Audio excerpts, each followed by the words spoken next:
जोहार नमस्कार। झारखंड समेत देश दुनिया की तमाम बड़ी खबरों में से कुछ प्रमुख खबरों पर आइए नजर डालते हैं। जोहार दर्शकों, स्वागत है आपका आज के ताज़ा समाचार बुलेटिन में। हम आपके लिए लेकर आए हैं झारखंड और देश दुनिया की 32 बड़ी खबरें। तो चलिए बिना देर किए शुरू करते हैं। सबसे पहले बात झारखंड की। उपराष्ट्रपति पद के विपक्षी उम्मीदवार बी सुदर्शन रेड्डी रांची पहुंचे और हेमंत सोरेन से मुलाकात कर कहा कि सोरेन पर लगे सभी आरोप बेबुनियाद थे, जिससे उनकी प्रतिष्ठा को ठेस पहुंची है। उन्होंने कहा कि उपराष्ट्रपति का पद संवैधानिक है, यह हार जीत नहीं बल्कि सिद्धांतों और न्याय की लड़ाई है, और न्याय के पक्षधर सांसद अंतरात्मा की आवाज पर उन्हें वोट देंगे। सीएनटी एक्ट उल्लंघन से जुड़े 15 साल पुराने जमीन घोटाले में रांची सीबीआई की विशेष कोर्ट ने पूर्व मंत्री एनोस इक्का और उनकी पत्नी मेनन इक्का को 7 साल तथा पूर्व एलआरडीसी कार्तिक प्रभात को 4 साल सश्रम कारावास की सजा सुनाई है। कोर्ट ने सभी दोषियों पर 1-1 लाख का जुर्माना भी लगाया और कहा कि राशि नहीं भरने पर 1 साल अतिरिक्त सजा भुगतनी होगी। रांची के चुटिया थाना में जमीन फर्जीवाड़े के मामले में सीआई समेत 12 लोगों पर दर्ज प्राथमिकी को लेकर डीसी मंजूनाथ भजंत्री ने गृह विभाग को पत्र लिखकर इसे नियमसंगत नहीं बताया। उनका कहना है कि अधिकारियों पर एफआईआर दर्ज करने से पहले विभागीय अनुमति आवश्यक है और राजस्व मामलों में पहले अपील या पुनरीक्षण का प्रावधान होता है। डीसी ने चेतावनी दी कि ऐसी कार्रवाई से राजस्व कर्मियों का मनोबल टूटेगा और सरकारी कार्यों पर नकारात्मक असर पड़ेगा। बहरहाल दलील चाहे जो भी दी जाए, मगर भ्रष्टाचार पर अंकुश लगाने के लिए ऐसी सख्त कार्रवाई जरूरी है। आजकल हर अंचल में जमीन का इस तरह से दबंगई पूर्वक फर्जीवाड़ा चल रहा। झारखंड प्रदेश कांग्रेस कमेटी ने विभिन्न पदों के लिए आवेदन की अंतिम तिथि 30 अगस्त से बढ़ाकर 7 सितंबर 2025 कर दी है, ताकि अधिक से अधिक कार्यकर्ता शामिल हो सकें। आवेदन के लिए कार्यकर्ताओं को व्हाट्सएप नंबर 9059808833 पर जय कांग्रेस संदेश भेजना होगा, जिससे उन्हें आवेदन लिंक मिल जाएगा। नेता प्रतिपक्ष बाबूलाल मरांडी ने आरोप लगाया कि रिम्स 2 के नाम पर हेमंत सरकार आदिवासियों की रैयती जमीन हड़पने की साजिश कर रही है। उन्होंने सूर्या हांसदा मामले में पुलिस पर 3rd डिग्री टॉर्चर और हत्या कर इसे एनकाउंटर बताने का आरोप लगाते हुए कहा कि भाजपा न्याय और अधिकार की लड़ाई जारी रखेगी। राजधानी रांची में नगर निगम ने मुख्य सड़कों की मरम्मत तो कराई, लेकिन गली मोहल्लों की जर्जर सड़कों की अनदेखी की वजह से लोग गड्ढों, कीचड़ और जलजमाव से परेशान हैं। स्थानीय निवासियों ने नाराजगी जताते हुए कहा कि टैक्स तो लिया जाता है, लेकिन सड़क और सफाई नहीं मिलती, जिससे दुर्घटनाओं और बीमारियों का खतरा बढ़ रहा है।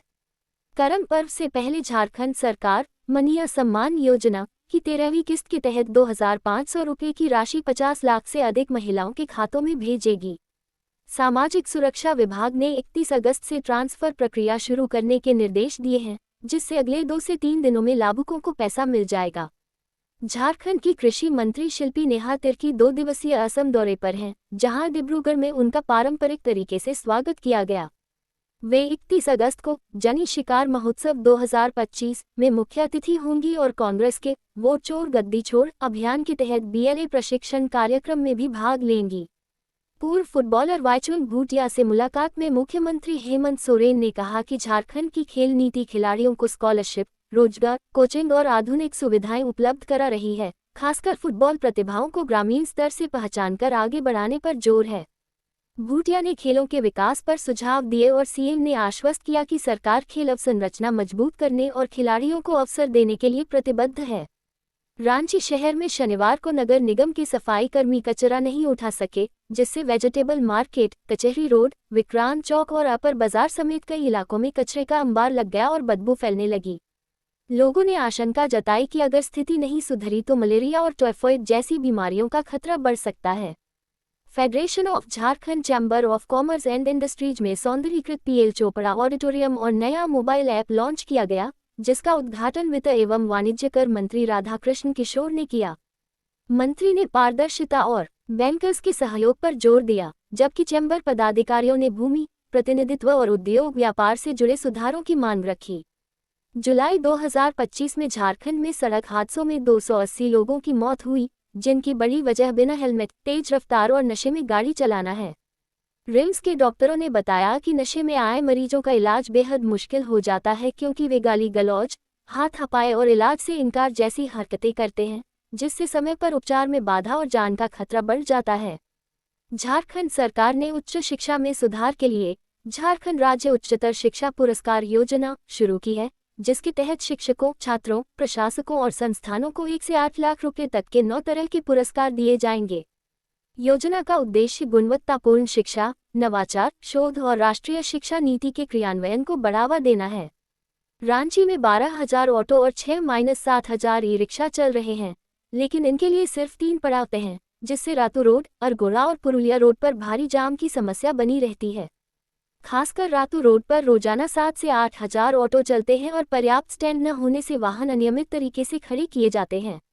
रांची नगर निगम ने मुख्य सड़कों से ठेले गुमटी हटाए हैं, लेकिन दुकानदार अब गलियों और साइड रोड में दोबारा कब्जा जमा रहे हैं, जिससे जाम और लोगों की परेशानी बढ़ रही है। OTC ground, Kanke road, Ratu road, Bariatu और हरमू रोड जैसे इलाकों में गुटखा सिगरेट की बिक्री और अवैध दुकानें फिर से चुनौती बन गई हैं। हटिया और हिनू की कई दुकानों में भी अवैध रूप से की जाती है नशे के सामानों की बिक्री। चतरा जिले के टंडवा में एनटीपीसी द्वारा बिना रैयतों को सूचना दिए कोल ट्रांसपोर्टिंग रोड के लिए सर्वे किया गया, जिसका ग्रामीणों ने कड़ा विरोध किया। उर्डा, सनहा और काददीरी गांव के रैयतों ने स्थानीय प्रतिनिधियों पर कंपनी का सहयोगी बनने का आरोप लगाते हुए सड़क निर्माण रोकने की चेतावनी दी। झारखंड में 2,200 बेड का किडनी सुपर स्पेशलिटी हॉस्पिटल बनने जा रहा है, जहां किडनी ट्रांसप्लांट समेत सभी आधुनिक सुविधाएं उपलब्ध होंगी। ऑस्ट्रेलिया की कंपनी के सहयोग से बनने वाला यह अस्पताल पूरे पूर्वी भारत के लिए स्वास्थ्य सेवाओं में बड़ा बदलाव लाएगा। धनबाद में अवैध खनन और परिवहन पर रोक लगाने के लिए टास्क फोर्स की छापेमारी में 50 वाहनों की जांच की गई, जिनमें से 7 ट्रक नियम उल्लंघन पर सीज कर लगभग 1 लाख रुपये जुर्माना वसूला गया। अधिकारियों ने साफ किया कि अवैध खनन और परिवहन रोकने के लिए ऐसे अभियान नियमित रूप से जारी रहेंगे। पोटका प्रखंड के डोमजुडी में 75 करोड़ की लागत से बने 15 मेगावाट सोलर पावर प्लांट का उद्घाटन विधायक संजीव सरदार और टाटा पावर सीईओ वासुदेव हांसदा ने किया, जिसे झारखंड का पहला बड़ा सौर ऊर्जा पावर प्लांट माना जा रहा है। इस मौके पर विधायक संजीव सरदार ने क्षेत्र की आधारभूत समस्याओं को दूर करने की मांग की, जबकि सीईओ ने कहा कि बिजली की बढ़ती जरूरतों को पूरा करने में सौर ऊर्जा महत्वपूर्ण भूमिका निभाएगी।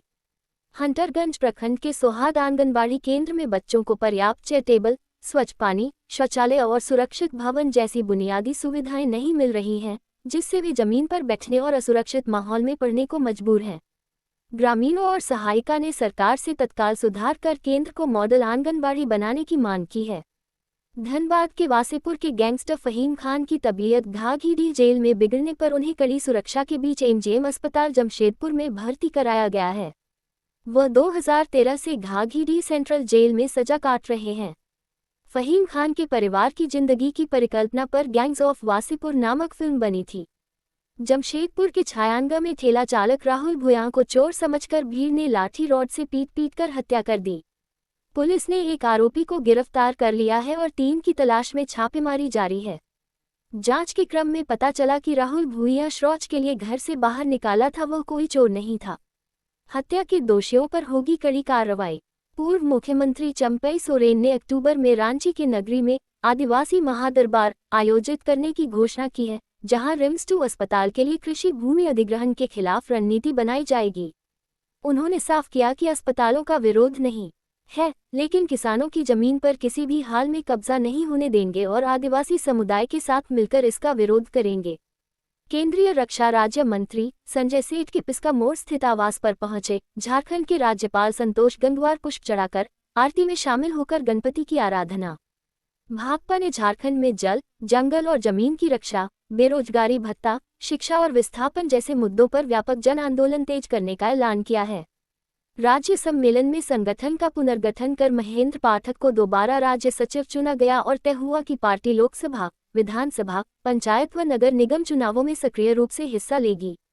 अब देखिए राष्ट्रीय सुर्खियां। दिल्ली से इंदौर जा रही एयर इंडिया की फ्लाइट I-2913 को इंजन में आग लगने का संकेत मिलने पर आपात स्थिति में सुरक्षित दिल्ली एयरपोर्ट पर उतार लिया गया और यात्रियों को वैकल्पिक विमान से भेजा गया।